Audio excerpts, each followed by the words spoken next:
तो आज हम देखेंगे सेमाफोर के बारे में। तो सेमाफोर होता क्या है कि एक तरह की नॉन नेगेटिव इंटीजर वैल्यू है, मतलब कि पॉजिटिव वैल्यू है, जो यूज होती है एज अ फ्लैग।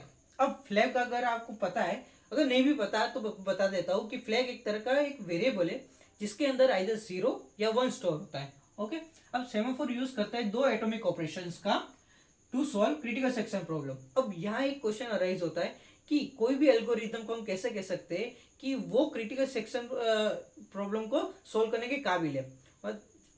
ओके, तो उसके अंदर अगर ये तीन चीज सेटिस्फाई करता है तो हम कह सकते हैं कि क्रिटिकल सेक्शन प्रॉब्लम को वो सॉल्व कर सकता है। पहली है म्यूचुअल एक्सक्लूजन, सेकंड है बाउंडेड टाइम एंड थर्ड है प्रोग्रेस। ये तीनों को सेटिस्फाई किया तो हम कहेंगे कि हाँ भाई ये particular algorithm critical section problem को सॉल्व करने के लायक है।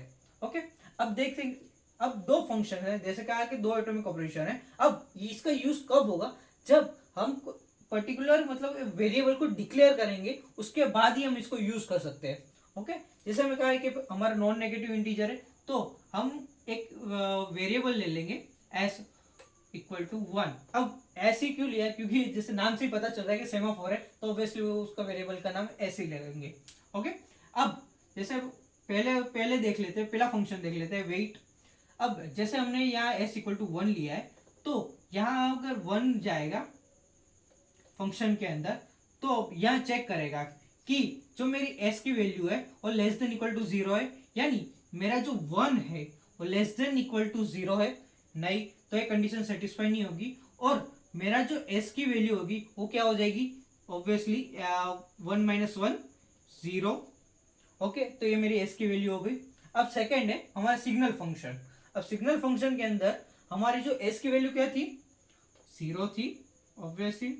तो अब इसमें क्या आएगी? तो क्या हो जाएगा? एस इक्वल टू 0 प्लस 1, तो क्या हो जाएगा? S equal to 1। ओके, तो ये हो गया हमारा normal weight and signal function का यूज। अगर आपको ये पता मतलब ज्यादा कॉम्प्लिकेटेड लग रहा है तो सिंपल सा इतना याद रखना कि वेट में जाएगा तो -1 होगा, माइनस होगा यहाँ। ओके, और सिग्नल में जाएगा तो उसकी जो वैल्यू होगी वो प्लस होगी। ओके, अब आते हैं मेन एल्गोरिथम पे। तो यहाँ जैसे कि देख सकते हो कि हमारा जो डू वाइल लूप है वो कंटिन्यूसली घूमता रहेगा। ओके, तो अब जो इनिशियली है, जो मेरी एस की वैल्यू इक्वल टू 1 है स्टार्टिंग के फेज, इनिशियली मैंने वो ग्लोबल वेरिएबल डिक्लेयर किया है। ओके, तो अभी जब वेट में जाएगा एस इक्वल टू 1, तो यहाँ चेक करेगा कि मेरी जो एस की वैल्यू है लेस देन इक्वल टू 0 है या नहीं। ऑब्वियसली मेरी लेस देन इक्वल टू है नहीं, तो यहाँ तो वेट करेगा नहीं। ओके, डायरेक्टली इसकी वैल्यू 0 हो जाएगी। अब 0 होने के बाद तो सिग्नल में जाएगा, ऑब्वियसली सिग्नल में जाएगा तो यहाँ क्या होगी? प्लस हो जाएगी, तो यहाँ मेरी वापिस इसकी वैल्यू 1 हो जाएगी। ओके, और ये रिमाइंडर सेक्शन में चला जाएगा। तो ये हो गया नॉर्मल फ्लो। अब फॉर एग्जांपल मेरे पास बहुत सारे प्रोसेसेस है, P1 P2 up to Pn। Okay, तो इनिशियली हमने देख लिया कि P1 जाएगा, आराम से अपना एग्जीक्यूशन करेगा। अब ऐसी कोई कंडीशन आती है कि P1 हमारा क्रिटिकल सेक्शन में है। ओके, तो हमारा P1 यहाँ क्रिटिकल सेक्शन में है और P2 इसको एक्सेस करने की ट्राई कर रहा है। ओके, तो P2 एक्सेस करने की ट्राई कर रहा है, और हमारा जो वेट है, अब S इक्वल टू हमारा इस जब P2 एक्सेस करने जाएगा वेट को, तो वेट की वैल्यू तब क्या होगी? 0 होगी। ऑब्वियसली 0 होगी क्योंकि हमारा जो P1 है तो क्रिटिकल सेक्शन में है, और P की वैल्यू तब 0 होगी, अभी सिग्नल में नहीं गया है।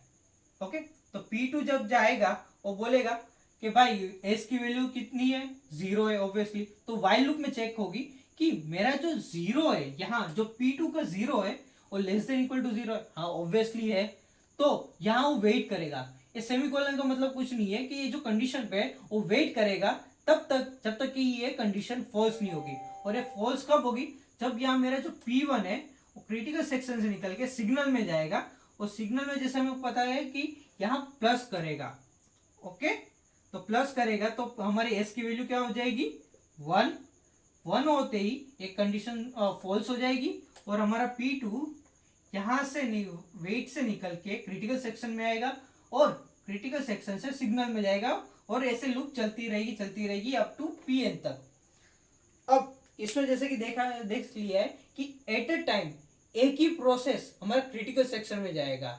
ओके, और इस पूरे एल्गोरिदम में तीनों चीज सेटिस्फाई हो रही है, mutual exclusion, bounded time and progress also. दो टाइप के सेमाफोर्स होते हैं, एक तो पहला है बाइनरी एंड दूसरा है काउंटिंग। अब जो बाइनरी होगा उसके अंदर आइदर 0 या 1 होगा, हमारी जो एस की वैल्यू है आइदर 0 या 1 होगी, और काउंटिंग में minus infinity to positive infinity होगी। तो गाइस यही था सेमाफोर